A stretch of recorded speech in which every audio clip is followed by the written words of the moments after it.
नमस्कार। आज देश की तमाम फटाफट खबरों में आपका स्वागत है। खबरों के लिए आपसे निवेदन कि यदि आपने हमारे चैनल को सब्सक्राइब नहीं किया तो कृपया करके आपके अपने चैनल को सब्सक्राइब कर लें। तो बढ़ते हैं आज की बड़ी खबर की ओर। लोकसभा में महिला बिल पेश किया गया।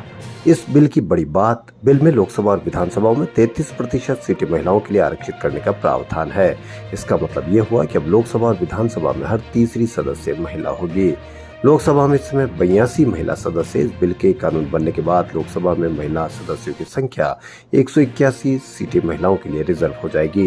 इस बिल में संविधान के अनुच्छेद 239A के तहत राजधानी दिल्ली की विधानसभाओं में भी महिलाओं को 33% आरक्षण दिया गया है। यानी अब दिल्ली विधानसभा के 70 में से 23 सीटें महिलाओं के लिए आरक्षित हो जाएगी। सिर्फ लोकसभा और दिल्ली विधानसभाएं नहीं बल्कि बाकी राज्यों की विधानसभाओं में भी 33% आरक्षण मिलेगा। लोकसभा में कांग्रेस के नेता अधीर रंजन चौधरी ने मंगलवार को हाथ में संविधान की प्रति लेकर संसद के पुराने भवन से नए भवन तक मार्च किया। इस दौरान चौधरी के साथ कांग्रेस के पूर्व अध्यक्ष राहुल गांधी, द्रमुक के नेता TR बालू, कनिमोई कांग्रेस महासचिव KC वेणुगोपाल और जयराम रमेश और कुछ अन्य नेता भी थे। संसद के नए भवन में प्रवेश करने से पहले चौधरी ने संविधान की प्रति को ऊपर उठाकर दिखाया। चौधरी ने लोकसभा में अपने भाषण के दौरान भी एक बार संविधान की प्रति दिखाई और कहा कि आप जो भी काम करें ये समझे कि संविधान सर्वोपरि है। आम आदमी पार्टी के वरिष्ठ नेता आतिश ने मंगलवार को आरोप लगाया कि महिला आरक्षण विधेयक साल 2024 के लोकसभा चुनाव से पहले महिलाओं को बेवकूफ बनाने वाला विधेयक है।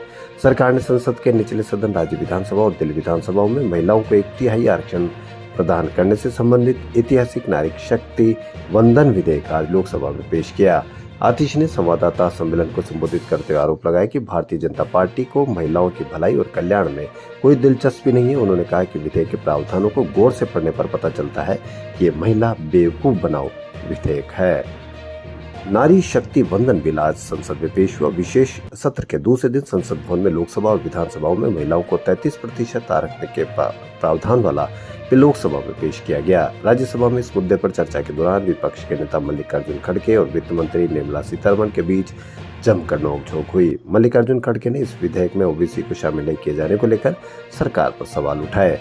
राज्यसभा में नेता प्रतिपक्ष मल्लिकार्जुन खड़गे ने कहा कि अनुसूचित जाति की महिलाओं की साक्षरता दर कम है और यही कारण है कि राजनीतिक दलों की कमजोर महिलाओं को चुनने की आदत है और वे उन लोगों को नहीं चुनते जो शिक्षित है और लड़ सकती है। उन्होंने कहा कि वे हमें श्रेय नहीं देते, लेकिन मैं उनके ध्यान में लाना चाहता हूं कि महिला आरक्षण विधेयक 2010 में पहले ही पारित हो चुका था, लेकिन इसे रोक दिया गया था।